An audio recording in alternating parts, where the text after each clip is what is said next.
Welcome back to another video. This is a Nissan Altima. We will be doing the front brake pads on this one here. Customer does not want to do the rotors, so we'll be doing just the front brakes and the pads themselves.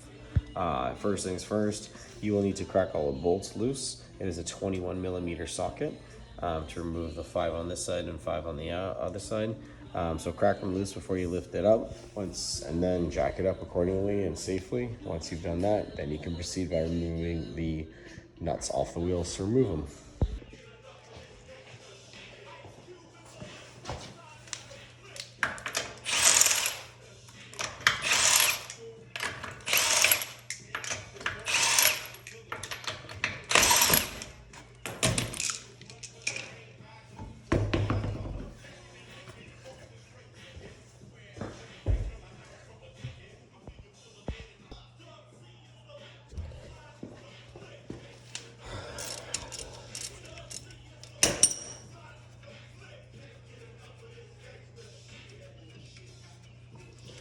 Once you've got them both loosened and taken off, put them away somewhere so you don't lose them. Next thing you want to do is you want to get the caliper bracket. Just kind of wiggle it off. It helps sometimes if it's stuck. Get a flat head. And then once you got that flat head, set it in there and slide it down. And then that will help you get that off. Okay, push it in, down, peel it back. Just like that. And you can go in down here, do the same thing. Just like that. Okay? Now normally I recommend you do pads and rotors at the same time. But this customer just wants to do their pads, which is fine. And even their pads here, they're not very low. So I already informed them of that, but they want to proceed anyways. Sorry. And then just basically pop it out.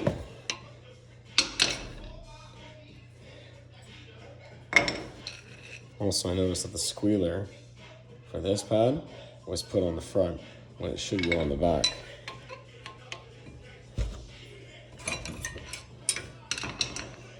They both have it, so it doesn't matter.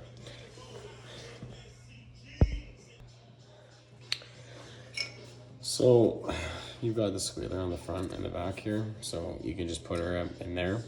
It's got this little bungee cord track there. You need to slide it in there to create tension on it. Okay.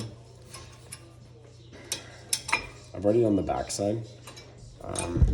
This is just the front here that I'm just working on. So actually, you know what?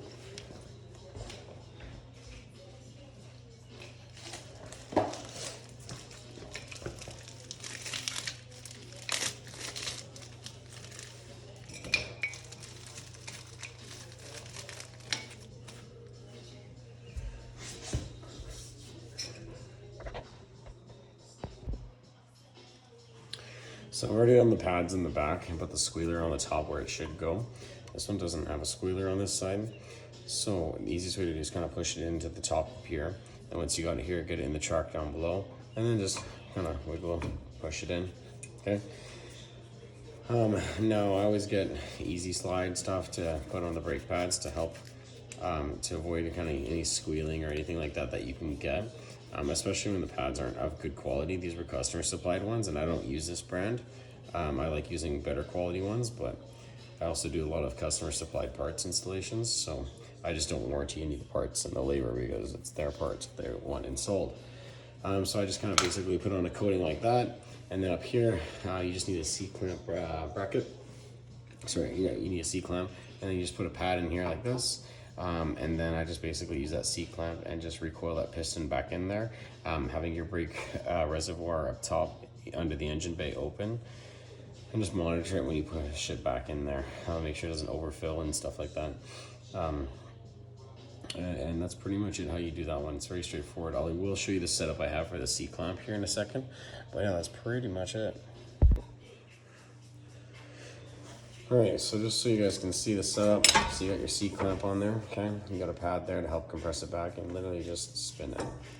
Now if it doesn't go in, you can potentially have a seized caliper, but it should go in without much force, okay? So that's basically what you do. And you want to have it till the cylinder is completely flush with the caliper bracket itself. Okay, and then you recoil all the way back. Okay, so I'm gonna get my hand out of the way there, and the bracket, that would help. Okay, so that's bottomed out and flat. Next thing, you take it off. Okay, now you can see that's completely flush. Okay, and then slide it over top like this. Your caliper bolts you set off to the side, slap them back in, and then tighten them up with a 14 again, and you are done. The job isn't very hard. So this how-to video guide hopefully is very helpful. So people out there watching my stuff can save some money and not go to a shop. But yeah, if you guys have any questions or comments, concerns, feel free to ask. If you have anything that you're wanting a how-to guide on, please let me know. I'd be happy to do that for you.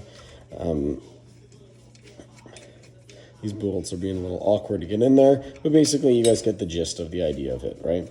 Now I'm not going to show you the other side because it's literally the same stuff and there's no point of doing that, making the video super long, but that's it. And then you put your wheel on, put your 21 wheel sockets on there. You're looking at torque sets are 76 foot-pounds. And then honestly, there is a torque spec on this, but I've been doing this for a long time. I just go till it's snug and not over torque it. Anyways, thanks for watching. That's how you do brakes on a Nissan Altima. Thank you.